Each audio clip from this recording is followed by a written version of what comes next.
बिस्मिल्लाहिर्रहमानिर्रहीम वाहिगुरु जी का खालसा वाहिगुरु जी की फतेह। मेरा नाम भाई नईम लाल है। भाई लाल जी का पुत्र 18वीं अंश बंस बाबा मरदाना जी दी। भाई मरदाना जी उत्ते गए ते पीर वली कंधारी जी नूं कहंदे पानी पिया दे ते वो भी पहुंचे दरवेश सन। वो कहंदे ने फिरदा तो गैर मुसलमान नाल है ते पानी तो मेरे को पीन आ गया, तो जिहदे नाल फिरदा उहनूं कह पानी पिया दे।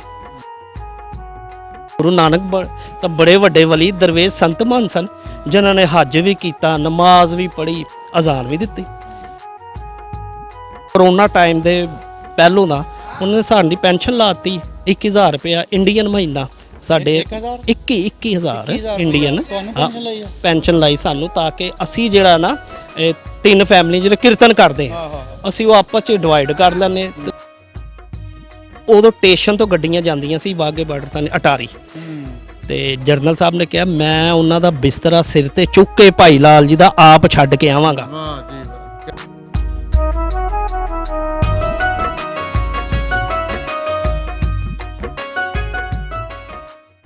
अस्सलाम वालेकुम, सत श्री अकाल, प्रणाम दोस्तों। अज असीं आए हैं ननकाना साहब। इत्थे साडे नाल मौजूद ने भाई मरदाना जी हुणां दी नस्ल दे विचों 2 नौजवान ही कहांगे जी तुहानूं, ते उन्हां नाल गलबात करनी है जी। अपना नाम दो जी।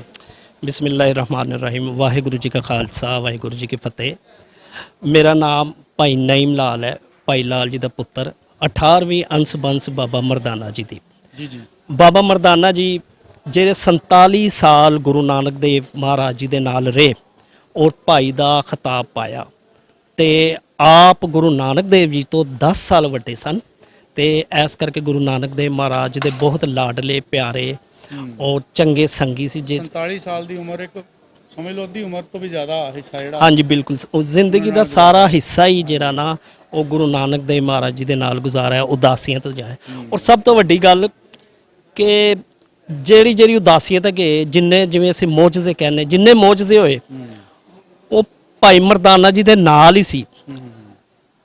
ਔਰ ਕਾਰਨ ਉਹੀ ਬਣੇ, ਜਿਵੇਂ ਤੁਸੀਂ ਪੰਜਾ ਸਾਹਿਬ ਹਸਨ ਅਬਦਾਲ ਹੈ, ਪੰਜਾ ਸਾਹਿਬ ਹੈ, ਭਾਈ ਮਰਦਾਨਾ ਜੀ ਨੂੰ ਪਿਆਸ ਲੱਗੀ ਸੀ, ਉੱਤੇ ਪੀਰ ਵਲੀ ਕੰਧਾਰੀ ਸਾਹਿਬ ਦਾ ਦਰਬਾਰ ਸੀ, ਪਾਣੀ ਉਹਨਾਂ ਦੇ ਅੰਡਰ ਸੀ। ਅੱਛਾ, ਠੀਕ ਹੈ ਜੀ। ਤੇ ਉਹ ਜਦੋਂ ਉੱਥੇ ਗਏ ਨੇ ਉਦਾਸੀ 'ਚ, ਤੇ ਭਾਈ ਮਰਦਾਨਾ ਜੀ ਕਹਿੰਦੇ ਨੇ ਤੇ मैंने तो बाबा प्यास लग गई है, तो कहते इत्थे पहाड़ों च कित्थे जा, उत्ते चला जा पीर वाली कंधारी, उत्थे जाके पानी की मंग करते पी आ। वो भाई मरदाना जी उत्ते गए ते पीर वाली कंधारी जी नूं कहंदे पानी पिया दे, ते वो भी पहुंचे दरवेश सन। वो कहंदे ने फिरदा तो गैर मुसलमान नाल है ते पानी तो मेरे को पीन आ गया, तो जिहदे नाल फिरदा उहनूं कह पानी पिया दे। वो भाई मरदाना जी थले आ जाते हैं। वो मुख्तसर के 3 दफ़ा जाते हैं तो वो पानी नहीं पियाते, वो आपस च फिर तकरार हो जाता है वलियां दा। गुरु नानक बड़े वड्डे वली दरवेश संत महान सन जिन्होंने हज भी किया, नमाज भी पढ़ी, अजान भी दी।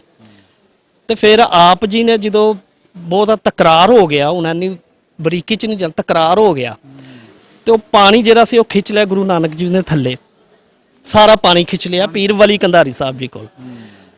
ते वो जो पानी खिंच लिया तो आप जी नूं गुस्सा चढ़िया, तो उत्तों एक पहाड़ नूं धक्का दिता ताकि थले आ जाएंगे, थले आ जाएंगे दोवें।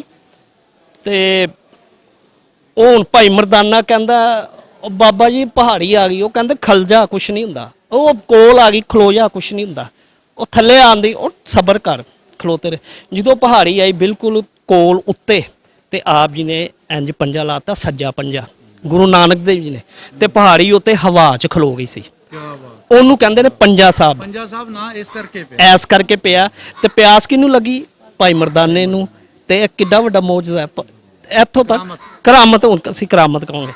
ते इस तरह ही फिर उन्होंने आपस च कहा कि पीर वाली कंधारी जी ने कहा कि तू भी रब दा दरवेश है तो मैं भी रब दा दरवेश है, ते आपस च उन्हों की सुलह हो गई, क्योंकि रूहानियत दोनों को सी। तो फिर गुरु नानक जी ने कहा जेरे मेरे दर्शन इत्थे करन आएगा पंजे साहब दे, वो पहलो पीर वाली कंधारी जी तुहाडे कोल आएगा। हुण जिहदे भी सिख संगत आंदी है वो उत्ते चढ़ते ने, ਉਹ ਭਾਈ ਮਰਦਾਨੇ ਦੀ ਜਿਹੜੀ ਹੈਗੀ ਆ ਉਹਦੀ ਪੂਰੀ ਕਰਦੇ ਨੇ, ਜਿਵੇਂ ਉਹ ਗਏ ਸੀ। ਤੇ ਇਹ ਸਾਂਝ ਸਿੱਖ ਮਜ਼ਹਬ ਨਾਲ ਬੜਾ ਮਿਟਿਆ ਮਜ਼ਹਬ ਹੈ। ਮੁਸਲਮਾਨਾਂ ਦੀ ਸਾਂਝ ਹਰ ਗੁਰੂਆਂ ਨਾਲ ਰਹੀ, ਤੇ ਅਸੀਂ ਉਹਨਾਂ ਦੀ ਆਲ ਔਲਾਦ ਹੈਗੀ ਭਾਈ ਮਰਦਾਨਾ ਜੀ ਦੀ। ਆਪਾਂ ਲਾਹੌਰ ਰਹਿੰਦੇ ਆ? ਹਾਂਜੀ, ਅਸੀਂ ਲਾਹੌਰ ਰਹਿੰਦੇ, ਗਾਜ਼ੀਆਬਾਦ ਲਾਲ ਪੁਲ ਦੇ ਕੋਲ, ਉੱਥੇ ਲਾਹੌਰ। ਪੱਗ ਵੀ ਹੁਣ ਤੁਸੀਂ ਸਰਦਾਰਾਂ ਤਰ੍ਹਾਂ ਬੰਨੀ ਆ? ਇਹ ਵੇਖੋ ਜੀ, ਪੱਗ ਜਿਹੜੀ ਹੈਗੀ ਹੈ ਇਹ ਗੁਰੂ ਨਾਨਕ ਜੀ ਨੇ ਦਿੱਤੇ ਭਾਈ ਮਰਦਾਨੇ ਨੂੰ।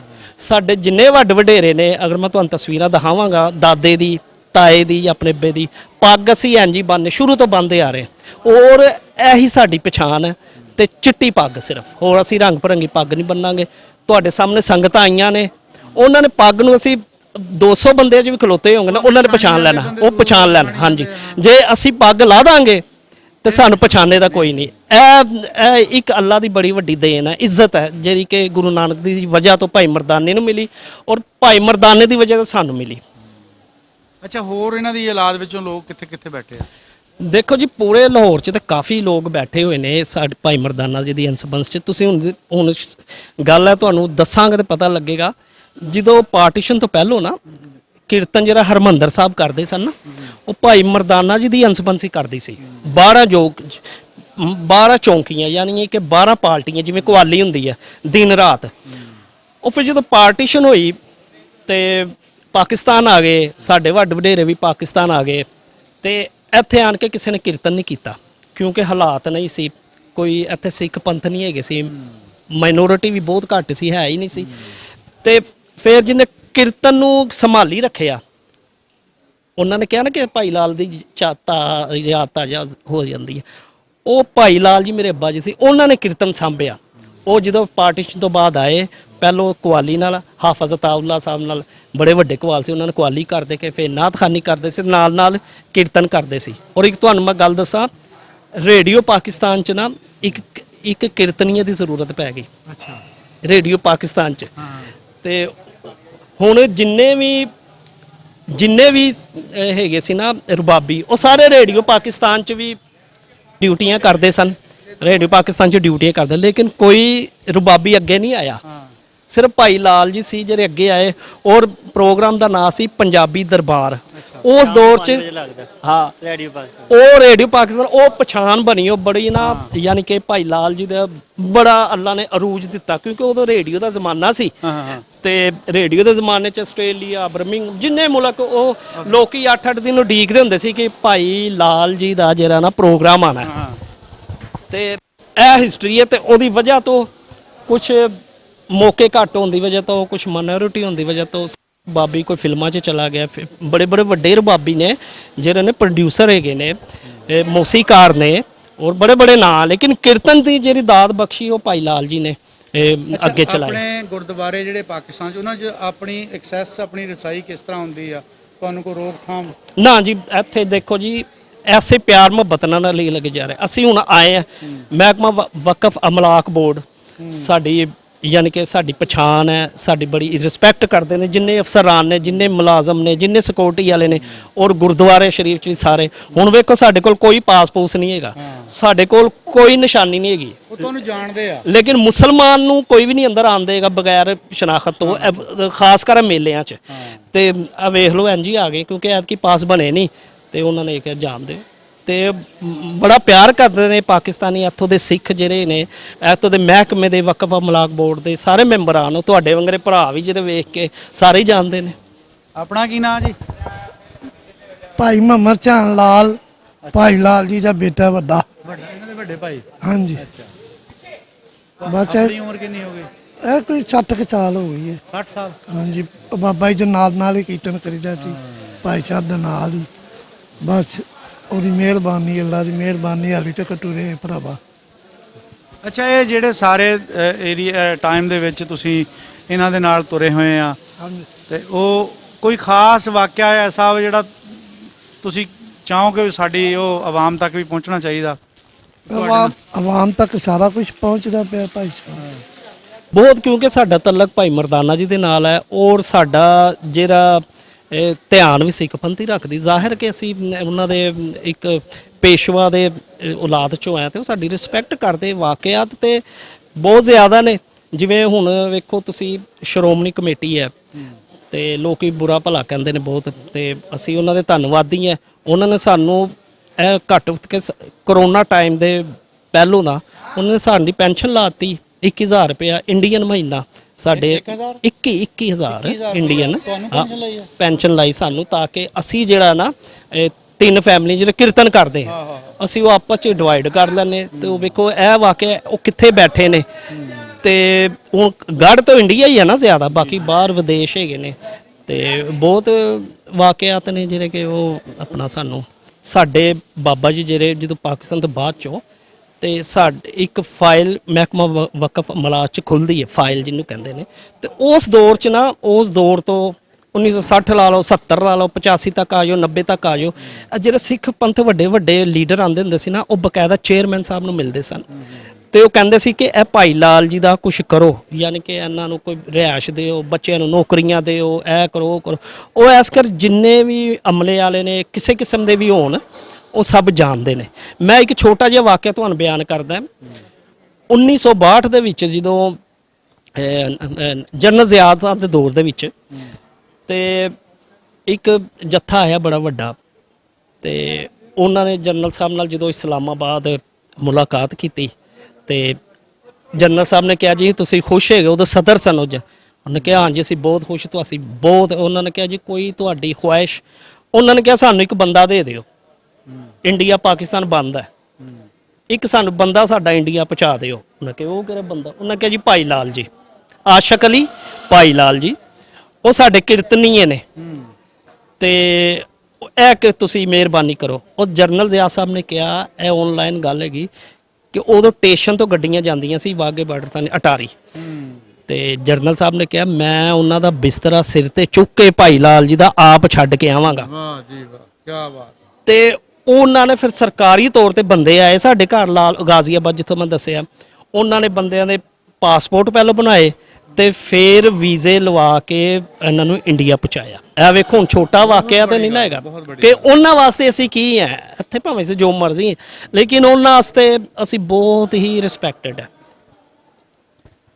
ਬਹੁਤ ਵਧੀਆ ਗੱਲਬਾਤ ਹੋਈ ਜੀ। ਭਾਈ ਮਰਦਾਨਾ ਜੀ ਹੁਣਾਂ ਦੀ ਨਸਲ ਦੇ ਵਿੱਚੋਂ ਸਾਡੇ ਨਾਲ ਮੌਜੂਦ ਸੀਗੇ ਨਈਮ ਲਾਲ ਜੀ, ਭਾਈ ਲਾਲ ਹੁਣਾਂ ਦੀ ਔਲਾਦ, ਤੇ ਇਹਨਾਂ ਨੇ ਬਹੁਤ ਵਧੀਆ ਗੱਲਾਂ ਕੀਤੀਆਂ, ਸਾਡੇ ਲਈ ਵੀ ਬਿਲਕੁਲ ਨਵੀਆਂ ਗੱਲਾਂ। ਇਸ ਤੋਂ ਪਹਿਲੇ ਇਹ ਗੱਲਾਂ ਨਹੀਂ ਸੀ ਸੁਣੀਆਂ, ਨਾ ਇਹਨਾਂ ਦਾ ਮਤਲਬ ਕੋਈ ਐਡਾ ਇਹਨਾਂ ਬਾਰੇ ਜਾਣਕਾਰੀ ਹੈਗੀ ਸੀ ਕਿ ਲਾਹੌਰ 'ਚ ਰਹਿੰਦੇ ਆ। ਬਹੁਤ ਹੀ ਸਾਂਝ ਦੀ ਇੱਕ ਮਿਸਾਲ ਆ ਕਿ ਸਿੱਖ ਮੁਸਲਿਮ ਭਾਈਚਾਰਾ ਜਿਹੜਾ ਇੱਕ ਉਹਦੀ ਇੱਕ ਦੇਖਣ ਨੂੰ ਬੜੀ ਵਧੀਆ ਮਿਸਾਲ ਮਿਲਦੀ ਆ। ਅਸੀਂ ਆਪਣੇ ਚੈਨਲ ਦੇ ਰਾਹੀਂ ਆਸ ਕਰਾਂਗੇ, ਇਹ ਉਮੀਦ ਕਰਾਂਗੇ, ਇਹੀ ਕੋਸ਼ਿਸ਼ ਆ ਕਿ ਇਹ ਸਿੱਖ ਮੁਸਲਿਮ ਦਾ ਪਿਆਰ ਆ। ਪੰਜਾਬ ਦੇ ਵੀ ਆਪਾਂ ਜੇ ਗੱਲ ਕਰੀਏ ਤਾਂ ਉਹ ਵੀ ਪਿਆਰ ਮੁਹੱਬਤ 'ਚ ਘੱਟ ਨਹੀਂ ਹੈਗੇ, ਉਹ ਵੀ ਬਹੁਤ ਪਿਆਰ ਮੁਹੱਬਤ ਕਰਦੇ ਆ। ਇਹ ਸਾਰੀ ਜਿਹੜੀ ਮੁਹੱਬਤ ਆ ਨਾ ਇਸੇ ਤਰ੍ਹਾਂ ਹੀ ਕਾਇਮ ਰਵੇ, ਔਰ ਇਹਦੇ ਨਾਲੋਂ ਵੀ ਜ਼ਿਆਦਾ ਵਧੇ ਫੁੱਲੇ, ਤਾਂ ਕਿ ਸਾਡੇ ਜਿਹੜੇ ਨਾ ਗਵਾਂਢੀਆਂ ਦੇ ਇੱਕ ਦੂਜੇ ਨਾਲ ਵਪਾਰ ਵੀ ਖੁੱਲਣ, ਸਾਡੇ ਪਿਆਰ ਮੁਹੱਬਤ ਵੀ ਵਧਣ, ਸਾਡੀ ਸਾਂਝ ਵੀ ਮਜ਼ਬੂਤ ਹੋਵੇ। ਜਿਹੜਾ ਗੁਲਦਸਤਾ ਗੁਰੂ ਨਾਨਕ ਦੇਵ ਜੀ ਨੇ ਦਿੱਤਾ ਸੀ ਇਨਸਾਨੀਅਤ ਦਾ, ਪਿਆਰ ਦਾ, ਮੁਹੱਬਤ ਦਾ, ਉਹ ਖੁੱਲੇ। ਚਪੀਰਾ ਫਕੀਰਾ ਹਜ਼ਰਤ ਬਾਬਾ ਫਰੀਦ ਸਾਹਿਬ ਦੇ ਵਿੱਚ ਸਲੋਕ ਨੇ, ਉਹਨਾਂ ਦਾ ਪਿਆਰ ਹੈ, ਮੀਆਂ ਮੀਰ ਸਾਹਿਬ ਦਾ ਪਿਆਰ ਹੈ। ਇਹ ਸਾਂਝ ਇੱਕ ਕੁਦਰਤੀ ਸਾਂਝ ਹੈ। ਲੇਕਿਨ ਮੈਂ ਤੁਹਾਡੇ ਦੇ ਨਾਲ ਕਹਾਂਗਾ ਕਿ ਗੱਲ ਕਹਿਣ ਦਾ ਮਕਸਦ ਸਾਨੂੰ ਜਾਣਦੇ ਸਾਰੇ, ਲੇਕਿਨ ਤੁਸੀਂ ਪਹਿਲੇ ਪਾਕਿਸਤਾਨੀ ਚੈਨਲ ਹੋ ਜਿੰਨਾ ਕਿ ਸਾਨੂੰ ਆਉਂਦੇ ਹੀ, ਇਹ ਮੈਨੂੰ ਗਿਲਾ ਆਪਣੇ ਪਾਕਿਸਤਾਨੀ ਚੈਨਲਾਂ ਨਾਲ, ਉਹਨਾਂ ਨੇ ਕਦੀ ਅਪਰੋਚ ਨਹੀਂ ਕੀਤਾ। ਤੇ ਹੁਣੇ ਤੇ ਚੈਨਲ ਸਾਰੇ ਇੰਡੀਆ ਦੇ ਆਲ ਵਰਲਡ ਆਣਗੇ, ਵੇਖ ਲਓ ਹੁਣੇ ਸਾਰੇ ਲੈਣਗੇ। ਲੇਕਿਨ ਤੁਸੀਂ ਉਹ ਰੱਬ ਤੁਹਾਡੀ ਖੈਰ ਕਰੇ ਕਿ ਤੁਸੀਂ ਆਂਦੇ ਜਿਹੜਾ ਪਹਿਲਾ ਇੰਟਰਵਿਊ ਲਿਆ ਤੇ ਹੁਣੇ ਹੀ ਆਏ ਅਸੀਂ। ਮੈਂ ਬਹੁਤ ਤੁਹਾਡਾ ਮਸ਼ਕੂਰ ਹਾਂ, ਧੰਨਵਾਦੀ ਹਾਂ, ਔਰ ਤੁਹਾਡਾ ਸ਼ੁਕਰੀਆ। ਸਾਨੂੰ ਤਾਂ ਜੀ ਜਦੋਂ ਪਤਾ ਲੱਗਾ ਅਸੀਂ ਤਾਂ ਇੰਨੇ ਖੁਸ਼ ਹੋਏ ਸੀਗਾ, ਯਾਰ ਇਹ ਬੰਦੇ ਜਾਣ ਹੀ ਨਹੀਂ ਦੇਣੇ, ਅਸੀਂ ਗੱਲਬਾਤ ਇਹਨਾਂ ਨਾਲ ਕਰਨੀ ਆ। ਅੱਲਾਹ ਪਾਕ ਤੁਹਾਡੀ ਤੰਦਰੁਸਤੀ ਰੱਖੇ, ਜਿਉਂਦੇ ਵਸਦੇ ਰਹੋ, ਔਰ ਪਿਆਰ ਮੁਹੱਬਤ ਤਰ੍ਹਾਂ ਹੀ ਵਧਿਆ ਫੁੱਲਦਾ ਰਹੇ ਜੀ। ਰੱਬ ਰੱਖਾ ਜੀ।